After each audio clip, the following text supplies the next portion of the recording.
Bonjour, bienvenue sur ce nouveau webinaire organisé par Rose Up Association. Pour celles et ceux qui ne nous connaîtraient pas encore, Rose Up est une association qui a 3 missions: informer, défendre les droits et accompagner les femmes atteintes de cancer. Donc, nous vous informons via le Rose Magazine que vous connaissez certainement, mais aussi grâce à notre site internet rose-up.fr qui contient non seulement tous les articles du magazine, mais également des contenus exclusifs. Donc, n'hésitez pas à vous y référer. Nous vous accompagnons grâce à nos maisons roses à Paris et à Bordeaux, et également via Ma Maison Rose Up, qui est une maison Rose Up en ligne et qui vous permet d'assister à ce type de webinaire comme celui d'aujourd'hui, mais également à des ateliers plus pratico-pratiques. Et enfin, nous défendons vos droits puisque nous sommes habilités à le faire en tant qu'association de patients. Je me présente, je m'appelle Émilie Groyer, je suis journaliste scientifique et aujourd'hui, j'accueille le docteur Vigne pour un webinaire autour du lymphodème, à la fois des membres supérieurs, mais également des membres inférieurs dont on parle un peu moins. Docteur Vigne, je vous laisse vous présenter. Bonjour à tous, merci de votre invitation. Donc, moi, je travaille dans le service de lymphologie à l'hôpital Cognac-G à Paris, service exclusivement dédié à la prise en charge des lymphodèmes, essentiellement post-cancer, post-cancer du sein pour le membre supérieur et post-cancer pelvien pour le membre inférieur. Et les 20% de patients hors cancer sont des lymphodèmes primaires, donc plutôt touchant les enfants, avec d'origine constitutionnelle.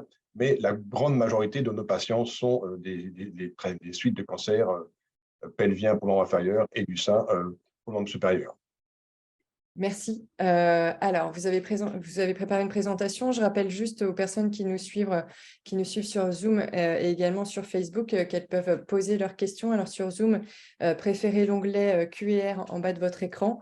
Et Facebook, je regarderai les commentaires au fur et à mesure pour transmettre les questions au docteur Vigny.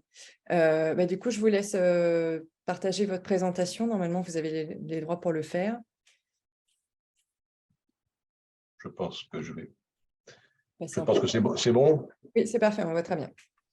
Alors, merci encore à nouveau pour cette présentation sur le lymphodème. Alors, j'essaie de répondre aux questions les plus fréquentes que se posent les patients sur cette pathologie quand même très mal connue. Alors, pourquoi c'est mal connu? D'abord parce qu'on a beaucoup d'idées reçues, à la fois parce qu'il y a une méconnaissance du sujet. En faculté de médecine, on vous parle très peu des lymphodèmes. Les notions toujours évoquées par nombreux soignants, médecins, sont anciennes, voire très anciennes. Parfois, certaines datent des années 50, 60, 70. Il y a beaucoup de fausses informations qui circulent.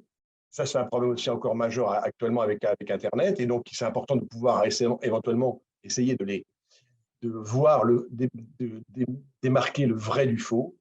Il y a aussi un problème de soignants qui sont souvent peu intéressés par le lymphodème, car, comme vous savez, il n'y a pas de risque vital avec le lymphodème. Bien sûr, il y a un risque de complications locales, on va en parler, un risque, entre guillemets, pour vivre avec, ce qui est quand même très compliqué. Et donc, ce risque vital n'étant pas comme celui du cancer, beaucoup de thérapeutes négligent ou du moins n'en parlent pas trop, et ça, on en parlera un petit peu après, car c'est un problème qui est pour eux classé comme secondaire et non pas comme vital. Et puis, il faut voir aussi une chose, c'est que les progrès dans le lymphodème sont lents. Ils sont pour nous très réguliers, très importants, mais ils ne sont pas toujours assez rapides pour les patients et n'arrivent pas toujours à l'application clinique. Alors, la première question que l'on se pose toujours dans le lymphodème, vous entendez dans le mot lymphodème, on entend lymphe et œdème. Et donc, quand on entend ces deux mots-là, déjà, on part sur les mauvaises bases, puisque l'œdème, pour la population générale, c'est plutôt du liquide, a priori. C'est plutôt souvent aussi dans les maladies cardiaques, plutôt un excès de sel, mais bon, pour la population générale, c'est plutôt du liquide. Et on entend le mot lymphe, et on entend dans le mot lymphe, on sait que la lymphe, c'est essentiellement du liquide. Donc, on voit bien que dans le lymphodème, il y a beaucoup de mots qui impliquent, qui rapprochent vers le mot liquide, voire eau. Bien sûr, quand on parle de liquide, on parle d'eau. Alors, je vais vous montrer une image qui est un peu coupée, je suis un peu surpris, là, mais vous la voyez ici. C'est une queue de souris chez qui on a fait un lymphodème expérimental. Ça veut dire que la queue de souris qui est ici, alors on ne voit pas très bien, c'est un peu étonnant que la diapo soit coupée, mais ce que vous pouvez voir, ça c'est la queue de souris coupée avant la striction ici, et là c'est la queue de souris après la striction. Qu'est-ce qu'on voit en fait? On voit beaucoup plus de blanc après la striction, donc sur la queue de souris. Quand vous dites striction, c'est ce qui Voilà, mime le lymphodème. voilà, c'est une plaie qu'on a fait sur la queue de souris. On a enlevé la peau, et donc la queue de souris gonfle au niveau, au niveau du bout de la queue, alors que la partie qui est près du corps, elle, est normale. Donc, si vous voulez, c'est un espèce de modèle expérimental de lymphodème. Et donc, quand on voit dans cette volumineuse bout de queue distale, hein, donc là, loin après la striction, après la lésion, si vous voulez, eh bien qu'il y a beaucoup plus de blanc ici, vous voyez. Et donc, ce blanc, c'est du gras. Et en fait, tout ce lymphodème, en fait, c'est que du gras. Et avec également, vous voyez, on voit sur la deuxième partie ici, une peau aussi épaissie. Donc, en fait, finalement, ce lymphodème, sur le modèle de la queue de souris, c'est d'abord du gras et de la peau et très peu de lymphe. Alors, pour vous préciser un petit peu les choses, ça, c'est la queue de souris. Mais chez l'humain, qu'est-ce qu'on voit? Eh bien, étude qui a été faite par les Anglais donc en 2017, on remarque, alors je vous ai ça c'est en anglais, mais je vais vous l'expliquer simplement, hein, c'est assez simple à comprendre. Ils ont pris des femmes qui avaient un gros bras après cancer du sein, un lymphodème, ils ont comparé le bras, donc sein en bas, et le bras atteint en haut. Et ils ont divisé le bras en deux parties, hein, la partie haute du bras, donc jusqu'au coude, ce qu'on appelle le bras à nous, et ce qu'on appelle entre le coude et la main, c'est l'avant-bras. Donc là, vous avez ici la jonction, la limite bras avant-bras, donc là c'est le bras, là c'est l'avant-bras du côté atteint, et pareil en dessous, vous avez ici le bras sain avec l'avant-bras et le bras. Et ils ont modélisé pour voir le type de tissu qu'il y avait dans ces deux segments, avant-bras et bras, des deux côtés. Et qu'est-ce qu'on voit du côté du lymphodème? Eh bien, la partie haute entre l'épaule et le coude, c'est que du tissu adipeux. Donc, c'est que du gras, en fait. Vous voyez, ici, le gras a pris tout le volume. Il y a un tout petit peu de liquide ici, hein, un petit peu de lymphe, on va dire, hein, en excès par rapport au bras, bien sûr, au bras sain. Et donc, on voit que le volume que vous pouvez voir sur un membre supérieur avec un lymphodème, en haut, ce n'est que du gras. Et voyez ici aussi, je vous ai mis donc la flèche pour montrer que c'est là, ça, c'est ici la partie donc, du bras. Là, c'est la limite de la peau, hein, ça, c'est la limite extérieure de la peau en vert. Donc, vous voyez ici en blanc, la peau s'est épaissie. Donc, vous avez plus de peau, plus de gras et très peu de lymphe. Et donc, dans le lymphodème, c'est d'abord de la peau et du gras, notamment en haut. En bas, sur l'avant-bras, on est un peu plus mélangé, entre guillemets, en termes de tissu, puisqu'on a aussi beaucoup plus de gras, beaucoup plus de peau, mais plus de liquide. Donc, vous voyez, là aussi, mais le liquide ne participe que pour un tiers de ce qu'on voit comme volume. Vous voyez un petit peu que les deux tiers du volume du lymphodème est du tissu adipeux, et non pas du liquide. Ça, c'est vraiment un message super important à intégrer, parce que ça va répondre aux questions suivantes sur le côté, est-ce que ça peut disparaître? Est-ce qu'on peut enlever du gras? Chirurgicalement peut-être, mais par la technique physique qu'on verra après, ça va être très compliqué. Et d'autre part, un élément important, vous voyez ici, ils ont coupé au niveau de l'avant-bras, donc avec une coupe, ce qu'on appelle radiale, hein, dans ce sens-là, et on remarque en fait que ce liquide dont je vous parlais tout à l'heure, qui est ici, là, hein, en composition globale, il est plutôt localisé, vous voyez, vers la partie extérieure de l'avant-bras. Et donc, qu'est-ce qu'on s'aperçoit? On s'aperçoit que le lymphodème n'est pas homogène d'un segment de membre à l'autre, mais n'est pas homogène sur un segment lui-même. Donc, vous voyez un petit peu la complexité de la chose.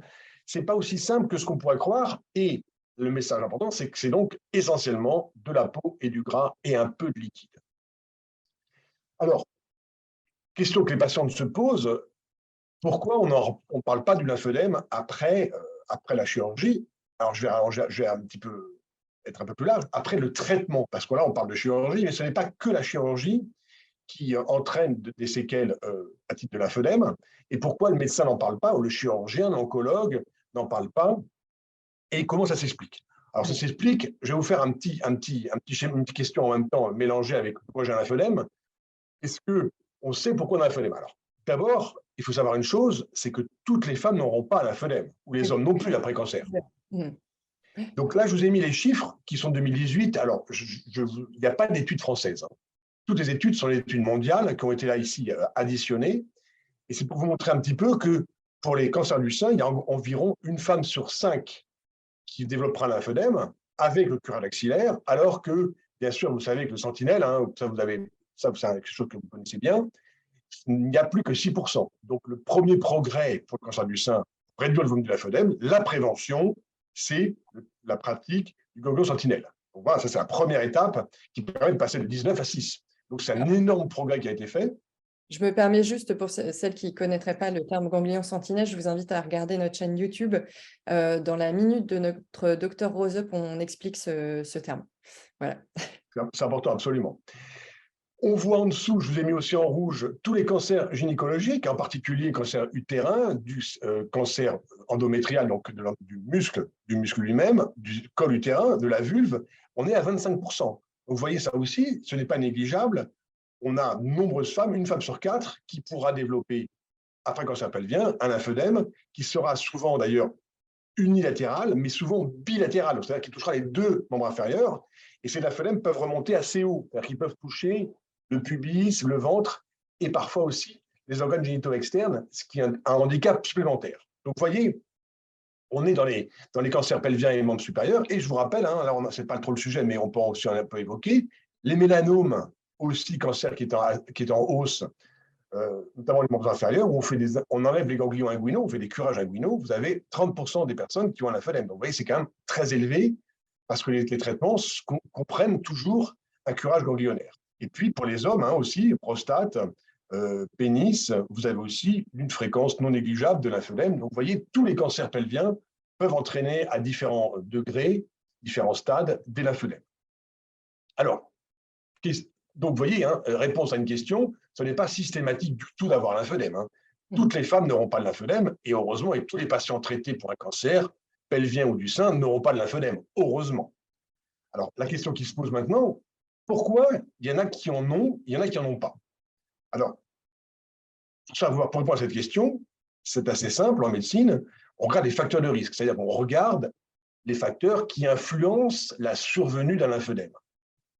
Pour le sein, c'est ce qu'on connaît le mieux. Hein. C'est vraiment le cancer le plus étudié, et donc c'est là où on connaît le plus de facteurs de risque. Le premier dont on vient de parler sans arrêt, c'est le curage axillaire. Plus on enlève de ganglions au niveau axillaire, plus le risque de lymphœdème augmente. Ça, c'est important. Ça, c'est la chirurgie.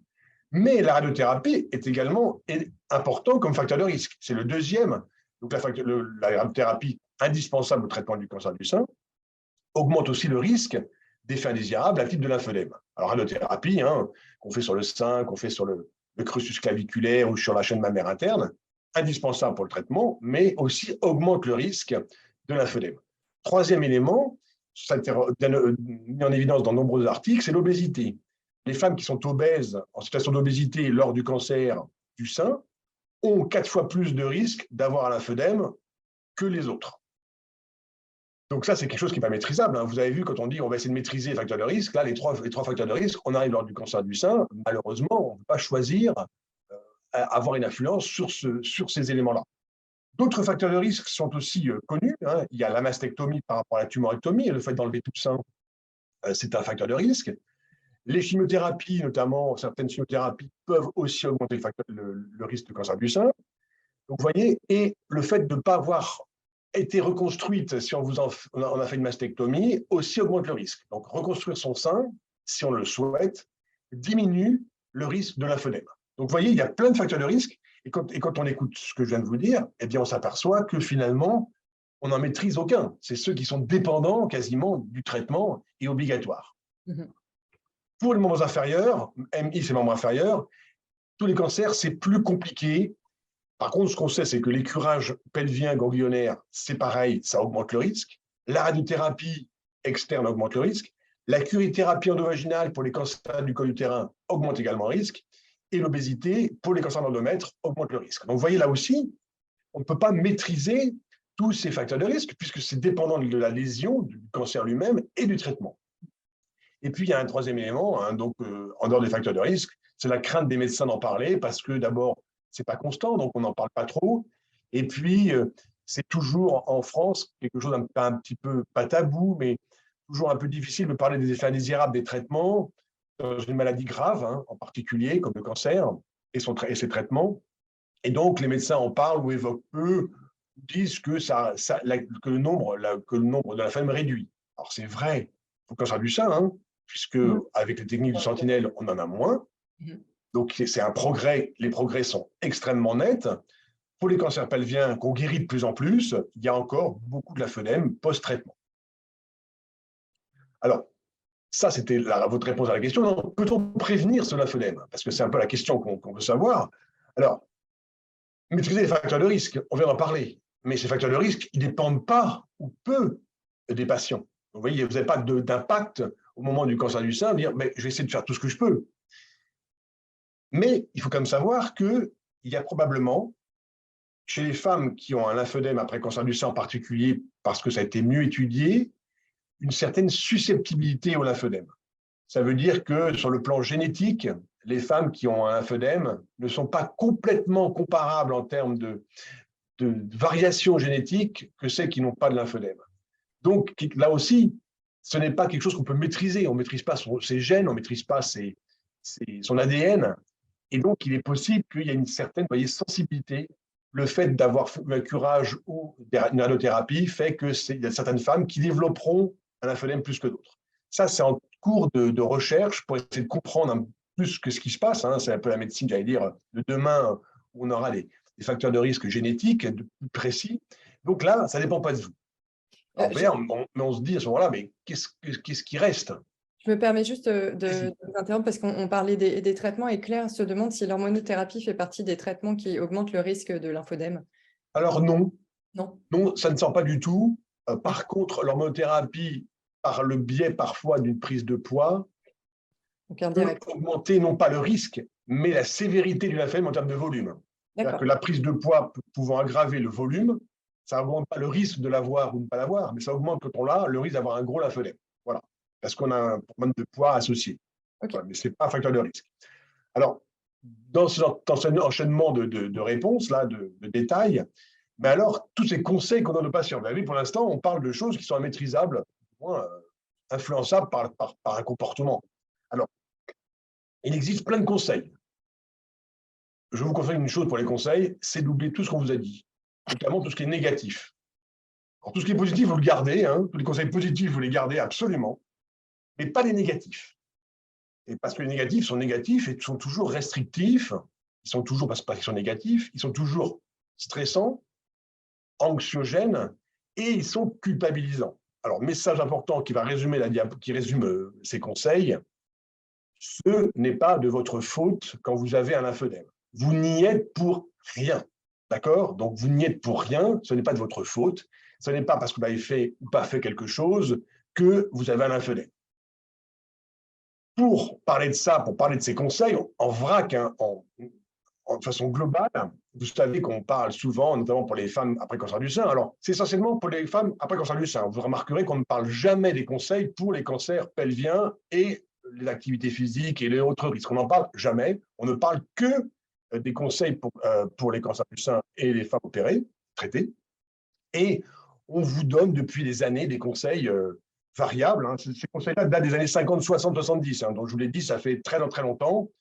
Et ça passe par l'activité physique qu'il faut limiter ou qu'il faut restreindre, les prises de sang qu'il faut restreindre, limiter ou interdire, les prises de pression artérielle, les perfusions, enfin, j'en passe. Tout ce qu'on a pu vous dire, les mouvements qui peuvent être entre guillemets répétitifs, enfin, tout ça n'a aucun support bibliographique, c'est-à-dire de la littérature. La littérature ne permet pas du tout, à ce jour, de dire que tout ce qui a été conseillé ou déconseillé, surtout, avait un impact sur la fenêtre. Et donc, je vous ai résumé, c'est pas moi qui l'écris, c'est prescrit en 2019, je vous ai mis exprès la diapo, et j'aime bien la phrase qui commence, ne pas compliquer inutilement la vie quotidienne. La vie est déjà compliquée de base, quand on a un cancer du sein, c'est pas simple à gérer, et un lymphœdème, et rajouter une couche de complications, de stress, d'anxiété. Et en bas, vous avez vu, en l'absence de lymphœdème, donc en prévention, entre guillemets, il n'est pas préjudiciable d'effectuer des ponctions, injections, prise de pression artérielle. On peut prendre l'avion, on peut s'exposer au soleil avec modération, comme toujours, pour toutes les pathologies, et vivre normalement. Ça, c'est vraiment important, et de faire un reset, j'allais dire une mise à jour sur tout ce qu'on vous a dit avant, les prélèvements sanguins, les traumatismes du bras, où vous vivez normalement avec votre monde supérieur. Il est très probable surtout que les femmes qui font une activité physique régulière, on va en parler un peu après, aient moins de lymphodème que celles qui ont réduit leur activité et elles réduit leur mouvement avec le monde supérieur. Donc, vous voyez, c'est important de préciser, en fait, on en parlera dans les questions, c'est fondamental de ne pas limiter avec des conseils qui sont faux. Alors, bien sûr, hein, ça peut être aussi les bains chauds, ça peut être aussi les activités physiques intenses, l'haltérophilie qui a été montrée comme pas délétère, pas dangereuse, l'activité physique intense. Vous voyez, vraiment, il n'y a pas de limitation, excepté celle que vous pouvez ressentir lorsque vous faites une activité. Vous avez mal au bras, vous arrêtez. Vous avez mal à la jambe, vous arrêtez. Ce n'est pas le médecin qui vous dira de ne pas faire. Alors, dans la même ordre d'idée, hein, il y avait le côté il faut éviter de bouger et ne pas faire de sport. Ça a été longtemps dit, hein. Donc on voit des femmes arriver avec le bras quasiment collé au corps, où là l'épaule se bloque. Alors là, par contre, il y a un risque de fonction, d'anomalie de la fonction de l'épaule catastrophique, hein, des femmes qui ont une épaule bloquée, gelée, comme on peut dire. C'est très mauvais. Ça facilite le lymphœdème. Donc vous voyez, ça va dans le mauvais sens. Donc il faut surtout bouger son bras, c'est-à-dire normalement, ou ses jambes normalement, et faire le sport que l'on souhaite. Et pour vous parler du sport, il ne faut surtout pas arrêter de faire du sport et l'activité physique, hein, le sport étant l'extrême de l'activité physique. Donc, il ne faut surtout pas arrêter. Il faut, si on le fait, il faut commencer progressivement. Ça, c'est bien sûr, ça c'est vrai pour tous ceux qui ont arrêté l'activité physique et qui la reprennent. Et donc, il faut, au contraire, utiliser son bras ou ses jambes, hein, mais c'est essentiellement pour les bras qu'on en parle. Donc, il n'y a pas de restriction à avoir. La restriction des activités conduirait à démuscler le bras, donc à le déconditionner et à le rendre beaucoup plus fragile aux agressions quotidiennes. Exemple, mon bras n'est pas musclé, je porte une chaise, ça va abîmer mon bras, ça peut l'abîmer puisque je vais stimuler alors qu'il n'a pas beaucoup de muscles. Donc, vous voyez, c'est vraiment important d'avoir l'activité physique et d'entretenir sa musculature. Et dans les premières études, il faut se rappeler, il y a 10 ans, les Américains ont proposé de faire aux patients de l'haltérophilie en post-cancer du sein. Et la pratique d'haltérophilie, hein, donc progressivement, de façon bien sûr encadrée, est plutôt protectrice pour le risque de cancer du sein. Alors, je ne dis pas de faire l'haltérophilie à toutes les femmes qui écoutent, mais l'activité physique, même intense, bien conduite, n'est pas mauvaise et même bonne, sûrement bénéfique pour diminuer le risque de lymphœdème. Alors, l'activité physique, oui. Oui, j'en profite pour rappeler que dans le cadre de ma maison Rose Up, on propose des ateliers en ligne et notamment Jocelyne Roland, qui est kinésithérapeute, propose des ateliers justement pour remobiliser son bras et son épaule après les chirurgies. Donc, n'hésitez pas à vous y référer également en complément de ce webinaire. Alors, je vous montre les principes de l'activité physique, hein, l'encadrement, hein, ça on vient juste d'en parler à l'instant, la progressivité, guidé par le patient ou la patiente par son ressenti. C'est vraiment important de ressentir les choses. Si ça vous fait mal, bien sûr, on arrête. Hein, on n'est pas là pour forcer. C'est vraiment le ressenti qui compte. Faut-il porter un manchon, qu'on appelle avant une contention, on en parlera maintenant, ça s'appelle des compressions. C'est conseillé, mais ce n'est pas une obligation. Et surtout, message important, ne rien interdire. Alors, comme sport, quel qu'il soit, moi j'ai beaucoup de femmes qui font du tennis, qui font de la boxe, il y en a qui font du sport de compétition, on a des lymphodèmes des membres inférieurs, des personnes qui font du marathon, triathlon. Vous voyez, vraiment, les sports intensifs ne sont pas dangereux et même sûrement sont souvent très bénéfiques pour le lymphodème. Et je vous ai marqué en dessous deux sports un peu à la mode, entre guillemets. Hein. Le Dragon Boat, hein, bateau dragon, dont il existe des équipes partout en France après avoir été initié par Reims, par les équipes de Reims, avec des femmes qui pagayent dans ce bateau à droite et à gauche, avec un barreur et un qui fait le rythme. Et donc, cette thérapeutique-là a été développée. Il n'y a pas d'effet indésirable, au contraire, puisqu'en plus, il y a un effet groupal, un effet d'entraînement du groupe. Donc, très bon pour le lymphodème. Et puis, la marche nordique, bien évidemment. Mais plein d'autres sports peuvent être pratiqués. Il n'y a aucun problème pour le lymphodème. Alors, donc, on a essayé de balayer tous ces conseils passés. Alors, comment peut-on le soigner?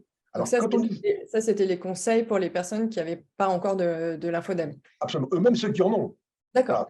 Voilà. Okay. Ceux qui en ont, aussi, on a la même chose en prévention ou, entre guillemets, après la survenue du lymphodème. Il n'y a aucun problème pour faire l'activité physique, excepté ce qu'on ressent. Oui. Alors, peut-on le soigner? Alors, quand on dit ça, il faut préciser une chose. Dans le langage, on soigne, bien sûr, on va soigner, bien sûr. Est-ce qu'on va guérir du lymphodème? La réponse est non. il y a une grosse différence entre soigner, on soigne beaucoup de maladies, beaucoup de maladies sont chroniques, que ce soit l'hypertension artérielle, que ce soit l'hypercholestérolémie, que ce soit l'arthrose, et j'en passe, bien sûr. On soigne. Est-ce qu'on peut faire disparaître le lymphoedème? Vous avez vu que, avec les moyens que l'on a actuellement, notamment physiques, on va en parler après, c'est de la peau et du gras. On ne peut pas enlever la peau et du gras, excepté si on fait de la chirurgie pour enlever l'excès de tissu. Alors, par contre, faut-il traiter et pourquoi? Alors, la réponse est oui. Parce que ce qu'on veut éviter, d'abord, c'est d'éviter l'aggravation du volume. Si on ne fait rien, on prend le risque que le lymphoedème augmente de volume dans le temps, pas de façon certaine, mais on prend ce risque, et de façon très progressive, insidieuse. C'est-à-dire qu'il va prendre du volume. Parfois, on ne s'en rend pas compte jusqu'au moment où on ne rentre plus dans les habits, dans les manches, dans les pantalons, et là, on s'aperçoit qu'il a augmenté de volume. Mais c'est très lent. Le deuxième intérêt pour traiter le lymphoedème, c'est être le moins gêné possible. Gêné, je crois que je me suis trompé, je crois qu'il y a c'est pas E, ça va être E et pas ER. J'ai fait une faute.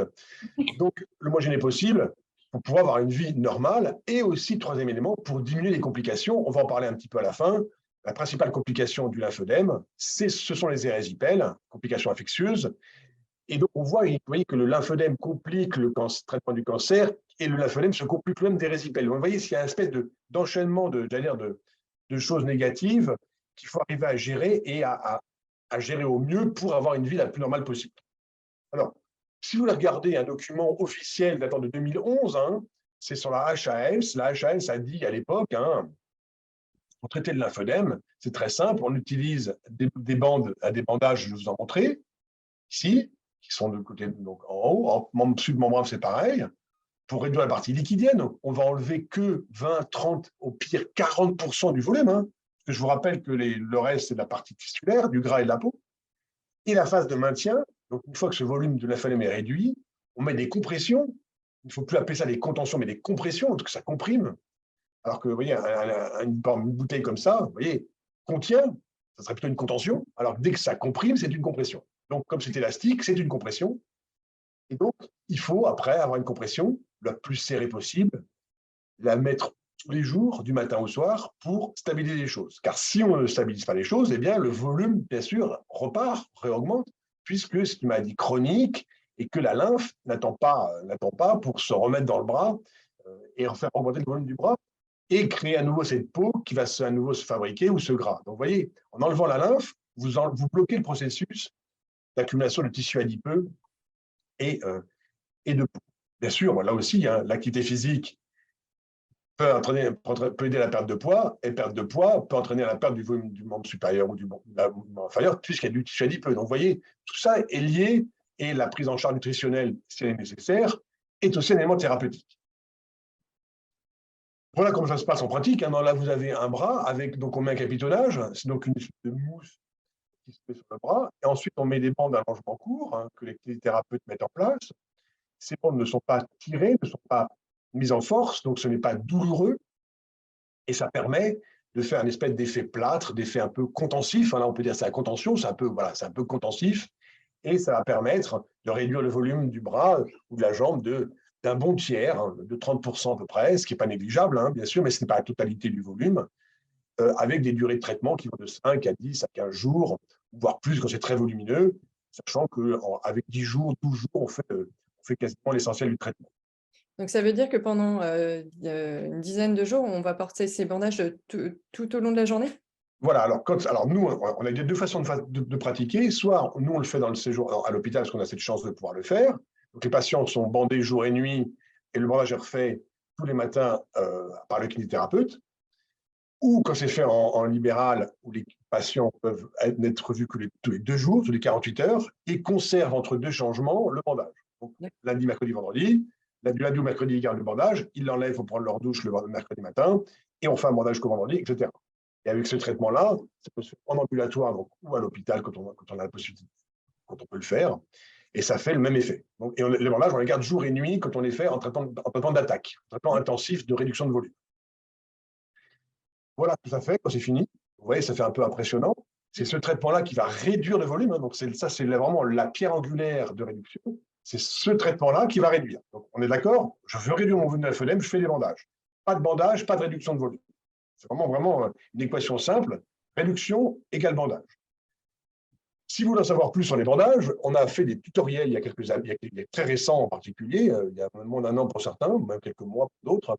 Donc, vous allez sur le site de l'hôpital, vous allez dans la chaîne YouTube sur le côté ici, et vous avez plein de tutoriels pour faire soi-même les bandages ou pour que les kinés qui vous soignent apprennent à les faire s'ils ne maîtrisent pas la technique. Vous voyez, c'est des tutoriels faits exprès par les professionnels qui sont bien faits, sous-titrés et avec tout le matériel à utiliser avec plusieurs caméras parfois, pour réaliser soi-même ces bandages.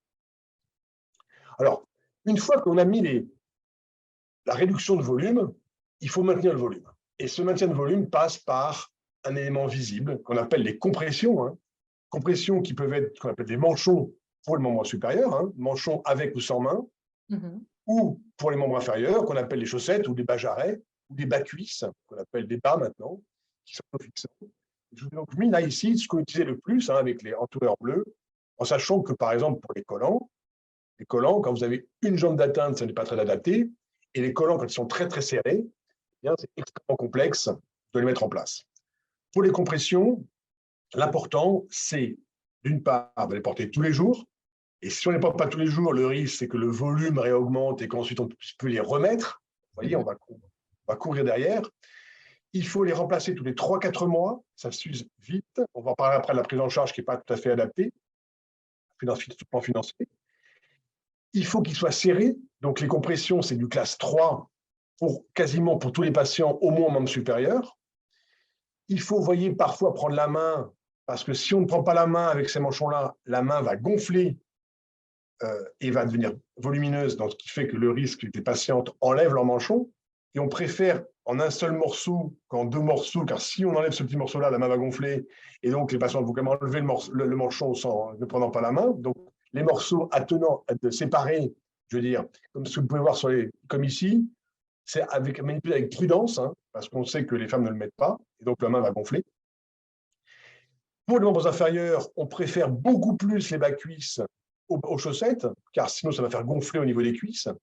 Et là aussi, il faut beaucoup serrer. Je vous rappelle qu'on serre autant qu'on peut serrer, car si on ne serre pas assez les compressions, qu'est-ce qui se passe? Eh bien, malgré la compression, le volume va réaugmenter. Donc, il faut beaucoup serrer pour stabiliser le volume.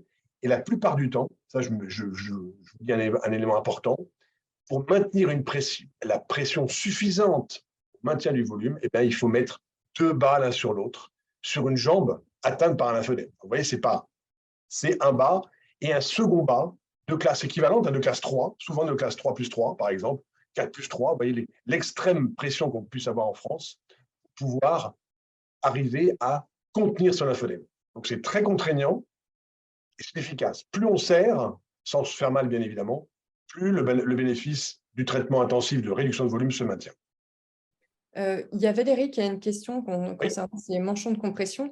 Un spécialiste lui a conseillé de porter un manchon de compression en prévention. C'est utile ou pas du tout? Alors, en prévention, il y a une étude qui a été publiée qui montre qu'en mettant un manchon en prévention, 1 an plus tard, on avait moins de lymphœdème. 2 questions qui se posent. Une femme sur 5 aura un lymphœdème. 4 n'en auront pas. Est-ce qu'il faut prescrire à 4 femmes un traitement par manchon qui ne servira à rien?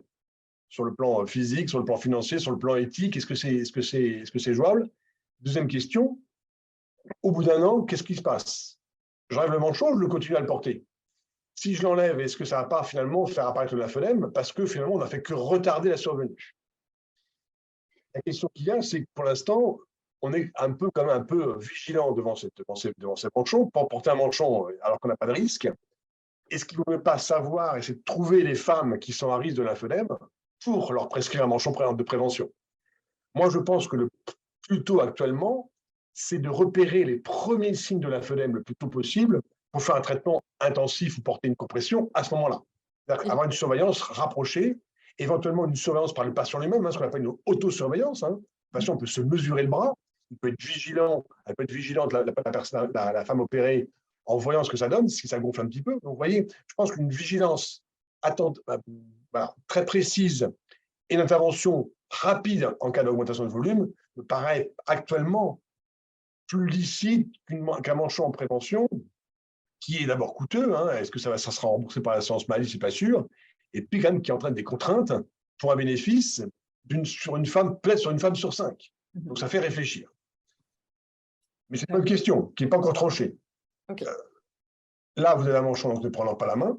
Donc ceux-là, on évite de les prescrire hein, parce que souvent, la main se met à gonfler. Donc finalement, la femme me dit, ben, moi, votre manchon m'a aggravé mon lymphœdème, je l'enlève. Donc on prescrit beaucoup plus ceux qui sont là, oui, avec main attenante, ce qu'on appelle, donc il y a en un seul morceau et non pas en 2 morceaux.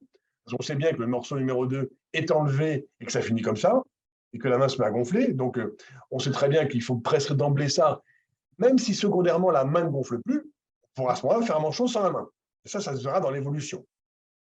Et puis, il y a des personnes qui ont atteint des doigts très importantes pour lesquelles on met des gantelets, vous voyez, qui sont beaucoup plus contraignants encore, qui sont beaucoup plus coûteux aussi à l'achat, qui sont beaucoup plus rigides à porter, mais qui permettent de contrôler beaucoup mieux la phonème au niveau des doigts. Et là, c'est la même chose aussi au niveau des pieds. Hein. Vous avez aussi ce qu'on appelle les couvre-orteils, vous voyez, qui sont faits avec chaque orteil individuellement pour comprimer les orteils. Dans les manchons, vous avez des manchons de couleur, différents types de tricotage. Hein, ça, c'est un petit peu compliqué à expliquer sur un webinaire, mais quand on voit un prescripteur, il y a des indications suivant la forme du bras, la morphologie, les plis de flexion, la tolérance, pour choisir l'un ou l'autre des modèles. Alors, question qu'on nous a apportée aussi, faut-il porter des compressions pieds ouverts? Alors, pieds ouverts, donc ça veut dire en gros les orteils dehors. Alors, en pratique, si vous voulez, il faut être extrêmement vigilant. Pour les problèmes veineux, on peut, j'ai encore fait une faute, il peut atteindre, j'ai oublié le T, un peu atteindre, décidément. C'est pas très Je sais grave. pas, mais c'est pas grave, je l'ai vu avant qu'on le remarque. Donc, le lymphœdème peut atteindre les orteils, et qu'est-ce qui va se passer? Ça peut faire entraîner des vésicules sur les orteils, je vais montrer une photo après, et donc, on va entraîner des complications avec les pieds ouverts, avec les bas pieds ouverts. Donc, c'est pour ça que si on les porte, on ne peut en porter que très ponctuellement, allez, une semaine, 10 jours l'été, sachant que je vous rappelle qu'on a souvent 2 bas l'un sur l'autre, les membres inférieurs. Donc, ça veut dire qu'il faut apporter 2 pieds ouverts, ce qui est assez difficile à tolérer. En pratique, quand les patients ont 2 bas l'un sur l'autre, on fait un bas pied fermé et le second pied ouvert, parce que la superposition au niveau des orteils entraîne parfois un chevauchement. Donc, voilà ce que ça donne, vous voyez, l'apparition de quand on a des pieds ouverts. Donc, on n'aime pas trop avoir après ce tableau-là qui va se compliquer lui-même. Donc, quand on fait 2 bas, on fait, comme je l'ai dit, un pied fermé, un pied ouvert. Et puis, on peut être amené à faire des couvre-orteils, vous voyez, spécifiques, pour éviter justement que les orteils s'aggravent et deviennent très, très durs, très, très fermes, vous voyez, avec parfois les ongles qui viennent anormaux, vous voyez, les ongles se verticalisent. Là, ça complique encore la prise en charge, puisqu'on avait déjà le lymphœdème, maintenant les écoulements parfois, et les ongles qui se verticalisent. Donc, grosse prudence dans les pieds ouverts. Alors, question importante, ces dispositifs dont on parlait tout à l'heure, là, manchons, bas, chaussettes, bandes, sont-ils remboursés et quel est le reste à charge? Alors, c'est une question importante. Ça, c'est vraiment le sujet sur lequel on travaille depuis 2003. Hein, ça fait donc maintenant 19 ans. Donc, on n'a pas beaucoup progressé, mais un petit peu quand même. Malgré le fait que l'efficacité des compressions est prouvée, que les recommandations HAS, que je vais montrer, publiées en 2011, donc il y a maintenant plus de 10 ans, la recommandation internationale, publiée sur le même sujet, il n'y a pas de prise en charge des bandes pélastiques à ce jour dans l'indication lymphœdème. Donc, ces bandes sont remboursées pour les ulcères de jambes, pour les plaies, mais pas pour les lymphœdèmes. Elles ont le même nom, c'est les mêmes, mais elles ne sont pas dans cette indication remboursée. Et le remboursement des compressions, manchons avec ou sans main, gantelets, bas, chaussettes, n'est que partiel. Alors, je vais vous montrer un petit schéma que j'ai fait pour que vous compreniez tout. Qu'est-ce qui reste à charge pour les compressions? Je vous ai fait un tableau, deux petites barres. La première à gauche ici, pour les personnes qui n'ont pas l'ALD30, hein, donc qui ne sont pas en prise en charge à 100%, et celles qui ont un cancer qui sont à droite avec la LD30. Qu'est-ce que vous remarquez? On remarque que la base de remboursement de l'assurance maladie, donc c'est à la fois le jaune et le gris, est la même pour les deux, bien évidemment.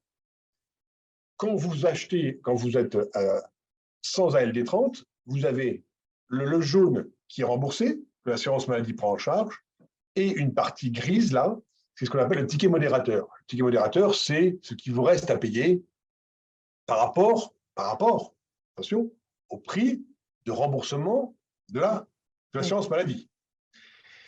sachant que votre mutuelle, comme j'ai marqué, qui est ici, va vous rembourser la partie ticket modérateur.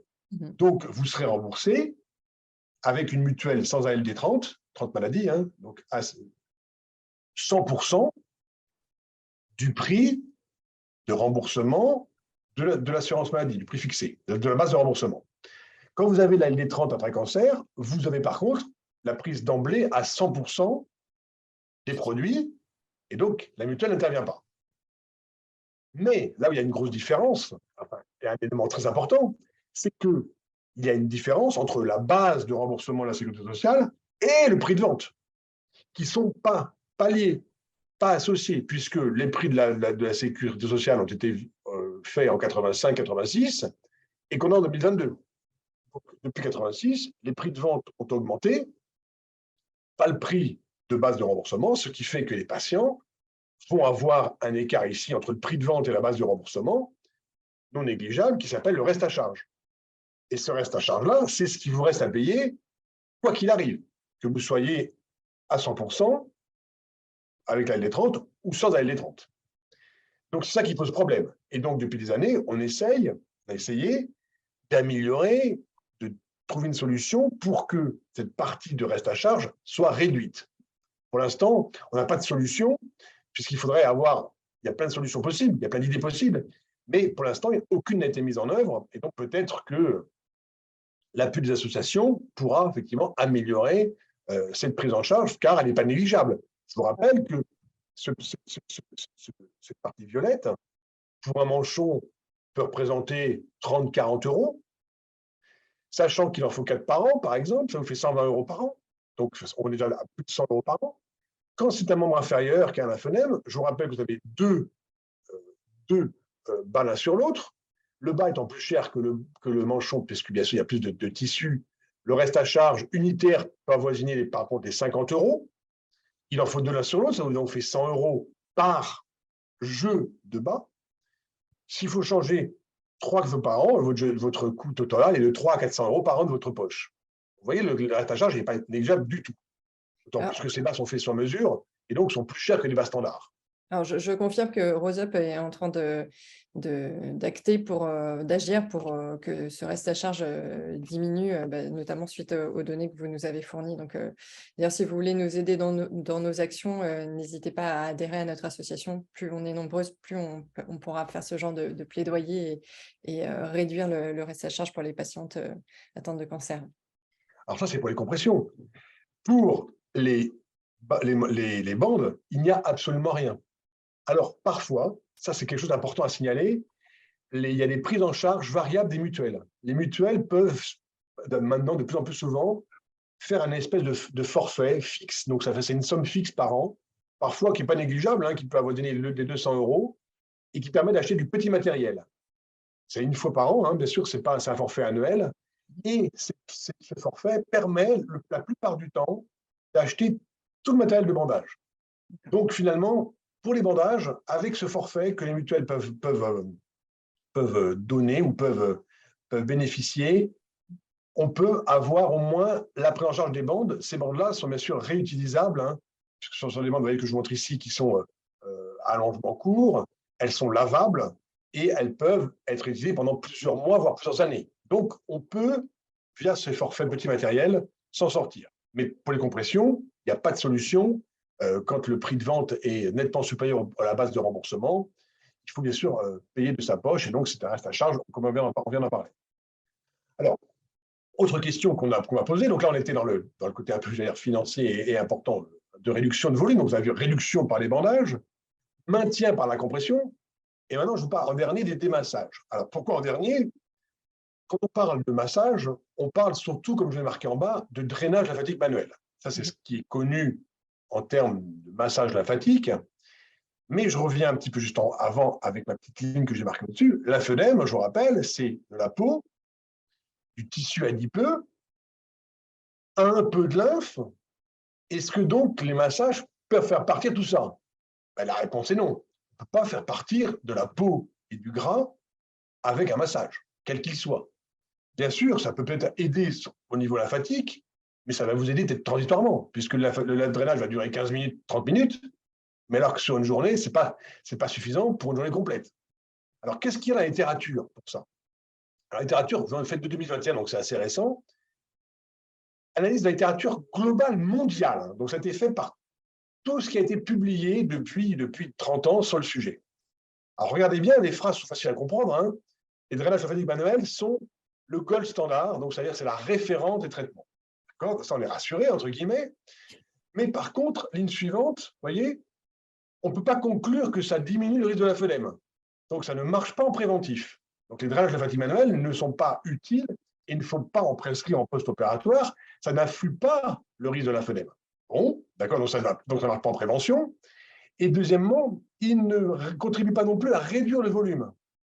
Donc, vous voyez, c'est quand même un peu bizarre d'avoir écrit ça. Non seulement c'est la référence, sauf que ça ne prévient pas, ça ne réduit pas le volume. Et conclusion, la dernière ligne, hein, il faut faire des recherches pour voir si ça fonctionne toujours. Enfin, ça fonctionne. Donc, vous voyez un peu là, tout ce que je vous dis, on part sur un élément important, gold standard, et on se rend compte finalement que ce n'est pas du tout gold hein, et que ça n'a pas un intérêt majeur ni en prévention, ni en traitement. Alors, comment on peut nuancer ça? Alors, on peut le nuancer, c'est utile dans la lymphœdème, ce qu'on appelle proximaux, qui touche le sein ou le pubis. Ça, c'est très utile. Donc, vous voyez, ce n'est pas le bras, ce n'est pas la jambe, c'est le tronc. Ils sont utiles avant de faire un bandage peu élastique. J'ai encore fait une faute à élastique, j'ai mis un S, pas un bandage. D'accord? Donc, décidément, ce n'était pas la journée d'orthographe. Donc, ils sont utiles avant les bandages. Seuls, ils ne sont pas utiles. Ils sont utiles pour assouplir la peau, ok, mais est-ce que assouplir la peau, c'est un élément important pour les patients? Est-ce que c'est vraiment le problème d'assouplir la peau? C'est peut-être aussi le volume. C'est un effet relaxant, un effet de bien-être, bien sûr. Et puis, c'est un effet intéressant, qui est entre guillemets, qui n'est pas l'effet qui n'est pas un effet direct, mais que ça vous donne un suivi.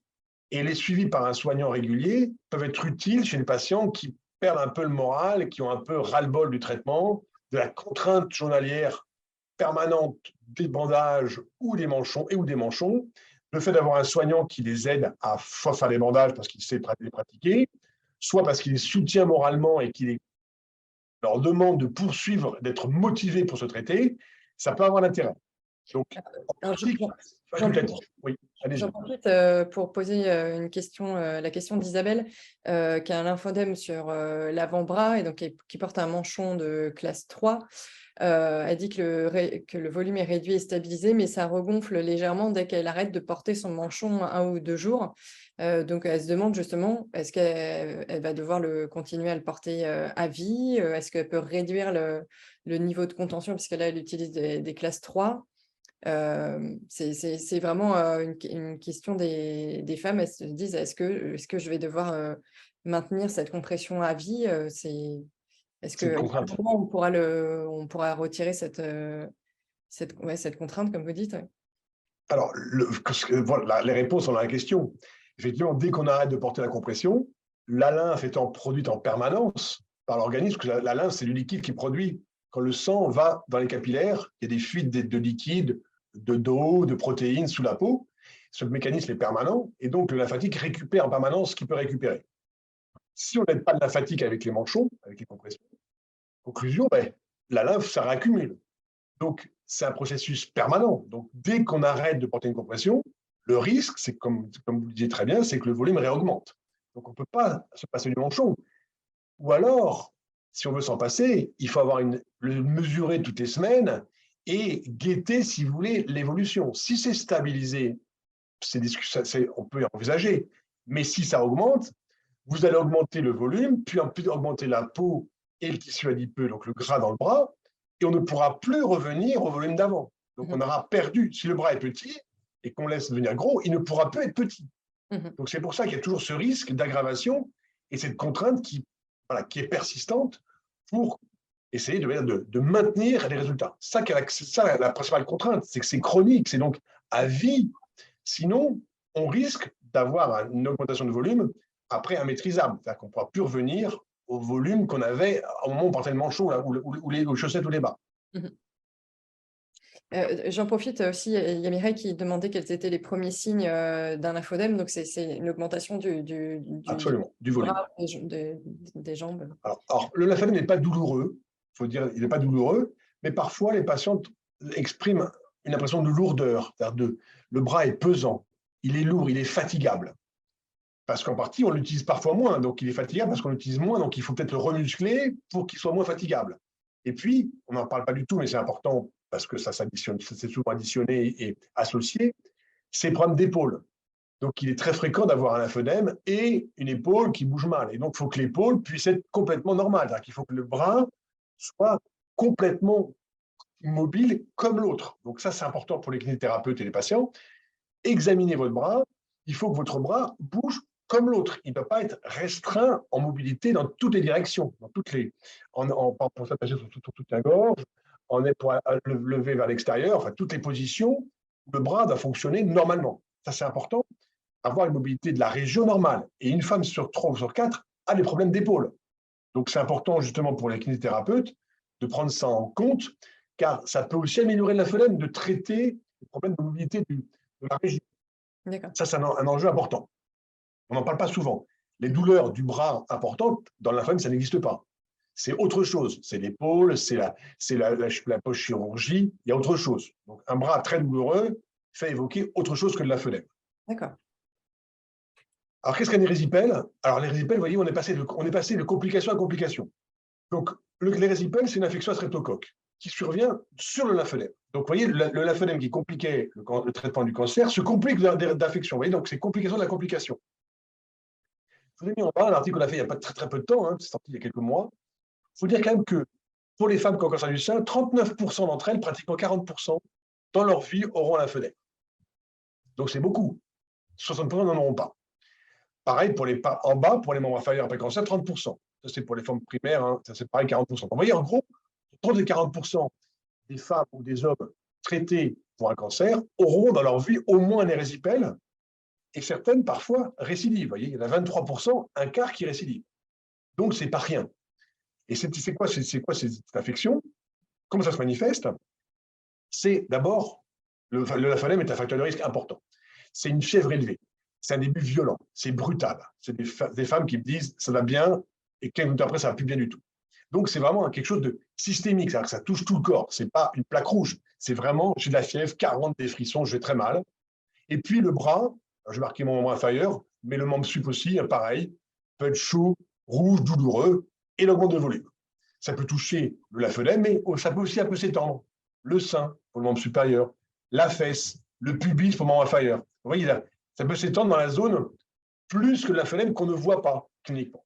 Donc, c'est vraiment quelque chose de violent, de sévère, mais qui n'est pas grave en soi, mais qui fait très peur quand on n'en a pas eu avant.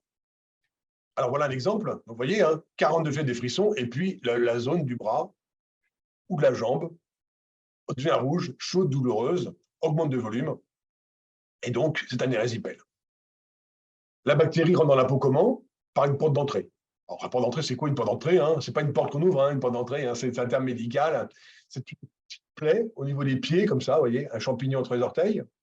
C'est une fissure au niveau des talons, ça c'est pour les membres inférieurs. Et pour les membres supérieurs, ça peut être tout ce qu'on veut, une coupure, une piqûre de moustique, pas une piqûre d'infirmière, je vous rassure, l'infirmière c'est stérile. Une griffure de chat, une piqûre de rosier, une petite peau qu'on s'arrache au niveau de la périphérie d'un ongle, tout ça peut faire entrer les bactéries. Et parfois, on ne trouve rien. Parfois, il n'y a aucune porte d'entrée. La bactérie est rentrée, on ne sait pas comment, mais elle est rentrée. Donc, le traitement, c'est simple. C'est ça. Alors maintenant, ce terme d'érésipèle a changé de nom. Alors, c'était compliqué déjà, érésipèle pour les patients. Maintenant, je vais vous dire le nouveau nom. Ça va vous faire plaisir. Il est encore plus simple qu'avant. C'est une DHBNN, qui veut dire une hypodermite bactérienne non nécrosante. Vous voyez, c'est facile à retenir, ça, il n'y a pas de souci. Pas de problème, on a l'habitude des acronymes. Voilà, c'est compliqué avant, mais c'est encore plus compliqué après. Ça repose sur l'amoxicilline, donc sur une pénicilline. En cas d'allergie, ça repose sur 2 médicaments qui sont non des pénicillines. Je vous rappelle que, allergique à la pénicilline, il faut impérativement vous faire tester pour vraiment confirmer. Donc, c'est fondamental. On n'est pas allergique sur une simple « ah, je suis allergique » comme ça. Il faut des preuves certaines. Pour vous dire, dans le service, sur 100 personnes testées allergiques dans le service, on avait une allergique vraie. Donc, ça existe, c'est beaucoup plus rare que ce qu'on croit. Le traitement de l'érésipèle, 7 jours. 7 jours, simple, c'est plus court qu'avant. Et puis, il y a chez les femmes ou les hommes qui ont des éripèles récidivants, 2-3 par an, eh bien, on met des traitements en prévention, en injection ou par voie orale, hein, par la bouche, pour pouvoir éviter ces érysipèles, parce qu'après, parfois, il peut y en avoir 5, 6, 7, 8 par an, et ça devient invivable, et ce n'est pas très bon non plus pour le lymphodème qui peut s'aggraver avec. Question pour finir, pour conclure ce webinaire, le lymphodème, c'est une séquelle visible, les patients peuvent avoir honte de se montrer, et comment faire pour vivre avec? Ça, c'est vraiment une question fondamentale, parce que je rappelle que c'est visible, parfois handicapant, c'est volumineux, c'est un peu à double peine. J'ai eu un cancer, et en plus, j'ai une séquelle qui ne guérira pas, alors que le cancer est guéri. Et puis, on peut dire triple peine, hein, ça peut se compliquer des résipèles. Donc, vous voyez, en plus, j'ai trois choses, et le cancer que j'ai voulu cacher à mon entourage. Mais conclusion, on peut indirectement savoir que j'ai un cancer parce que j'ai un gros bras ou une grosse jambe. Donc, c'est stigmatisant parfois. Les complications, je viens de vous en parler. Et qu'est-ce qu'on veut obtenir? Qu'est-ce qu'on souhaite, nous, sur le plan médical? Là aussi, les patients, c'est elles qui vont le vivre. C'est vivre le plus normalement possible. Et moi, ce que j'ai toujours, c'est ne pas se limiter à cause du lymphodème, ni réduire sa vie et ses activités et ses désirs. Son désir de faire des voyages, de se promener, de faire de la rando, de faire du sport, de ne pas dire à cause de mon lymphodème, je ne peux pas faire.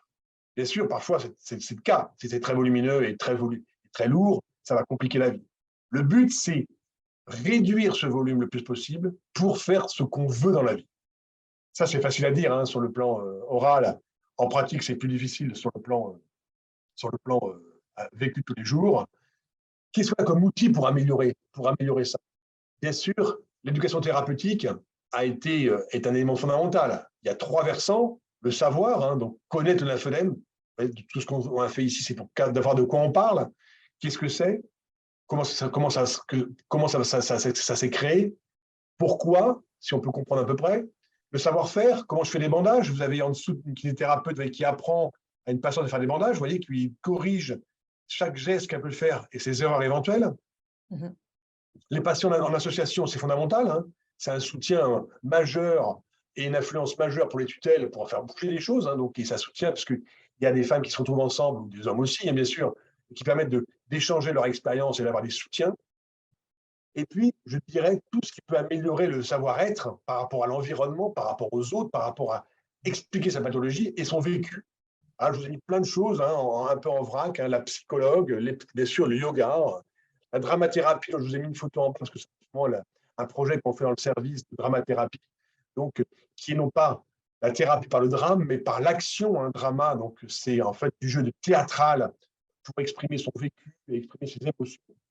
Et puis, ça, à travers des jeux de rôle, la sophrologie, les groupes de parole, et bien sûr, j'en passe d'autres pour essayer d'améliorer le vécu de cette maladie chronique par rapport au cancer qui, lui, a été parfois très ancien, parfois complètement guéri, on n'en parle plus du tout, mais on a encore ce lymphodème qui rappelle l'histoire du cancer et qui, malheureusement, ne pourra pas disparaître, mais qui, en étant traité le mieux possible et pris en charge, devrait permettre d'avoir une vie la plus normale possible. Je vous remercie.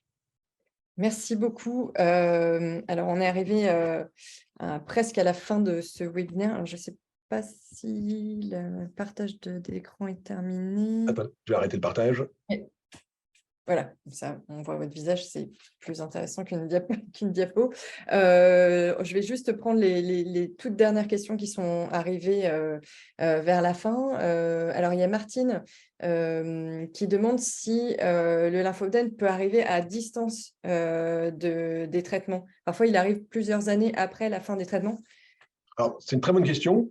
Pour les cancers du sein, ce qui est le mieux étudié, la moitié des femmes qui développent un lymphodème l'ont avant 2 ans.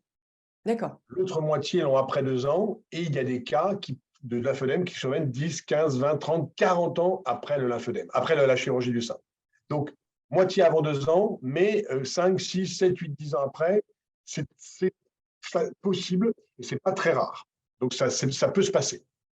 OK. Et alors, je vais condenser plusieurs questions de Claire, Mélanie et Valérie qui se posent toujours des questions sur ces activités qu'elles peuvent ou ne pas faire. Donc, je vous les mets en condensé parce que je pense que la réponse sera la même. Mélanie demande si elle peut faire du tennis. Valérie dit qu'elle culpabilise un peu à faire du bricolage et du gros jardinage. Claire a une amie à qui on a dit, qui fait du crossfit, qui fait du lever de poids, à qui on a dit qu'elle pourrait plus jamais faire plus de 10 à 15 répétitions. Là, on peut faire une réponse un peu globale sur ces questions-là. On n'a aucun élément pour dire que c'est dangereux. Au contraire, on a des éléments pour dire que c'est plutôt bénéfique sur le lymphœdème, sur le risque de lymphœdème, mais aussi sur la survie après cancer du sein, puisqu'on sait maintenant que l'activité physique diminue nettement la mortalité et les rechutes, donc de moins de 30 à 40%, et que ce n'est pas ce geste-là qui va déclencher le lymphœdème. Si le lymphœdème doit apparaître, c'est parce qu'il y a de la radiothérapie, de la chirurgie, de la chimio éventuellement, de la mastectomie, et donc ce n'est pas quelque chose qui va dépendre de ce qu'on fait. Et puis, dans les cas où ce lymphœdème apparaîtrait, par hasard, parce qu'il devait apparaître, une prise en charge précoce permet d'éviter qu'il s'aggrave, qu'il augmente de volume. Et le but étant toujours pareil, de faire ce qu'on veut, de ne pas culpabiliser. Ce n'est pas ce qu'on fait qui va entraîner le lymphœdème. Ça, c'est vraiment important de le dire. Et c'est vrai pour toutes les activités, que ce soit bricolage, jardinage, tennis et autres. Et quand le lymphodème est déjà là, ces activités ne vont pas forcément l'aggraver. Pareil, la même chose. Au pire, moi je dis toujours aux femmes, vous faites une activité, le bras augmente de volume. Je fais un bandage pour réduire le volume qui a augmenté. Donc j'ai l'outil que j'ai appris à faire, soit par Internet, soit par mon kiné, soit parce qu'on est passé dans un service spécialisé, et on gère l'augmentation de volume. En étant actif, j'ai fait du jardinage, ça a un peu gonflé, je fais un bandage, je porte mon manchon, et ça va éventuellement réduire, mais je continue à faire ce que je veux, ce que j'aime faire. D'accord. Il y a aussi Martine qui se posait la question de la prise de sang ou de l'injection de produits de contraste dans le bras qui a un lymphodème. Pareil, il y a pas. Là, le plus compliqué quand on a un lymphodème et qu'on prélève, c'est trouver la veine. Voilà. Alors effectivement, si sur le plan technique, il y a une magnifique veine, pas de problème. S'il faut chercher, c'est un petit peu désagréable. Mais il n'y a pas de risque, c'est stérile, de faire une prise de sang sur un bras qui a un lymphodème. Ce problème, c'est technique. Mais il n'y a aucun souci, il n'y a pas de risque infectieux surtout. Le risque infectieux est nul. Le risque infectieux, il est avec le chat ou avec le rosier ou avec la coupure, mais il n'est pas avec l'infirmière qui va piquer le membre supérieur. Et donc, vous l'avez bien dit, c'est avant tout de la graisse. Du coup, Camille, elle se demande si on perd du poids, est-ce qu'on va diminuer le volume du lymphodème? Absolument. Ça, c'est une bonne remarque. Alors, quand on perd du poids, on perd du volume, on perd par bien sûr tout le volume, mais ça participe à la perte de volume au moins partielle, absolument. D'accord.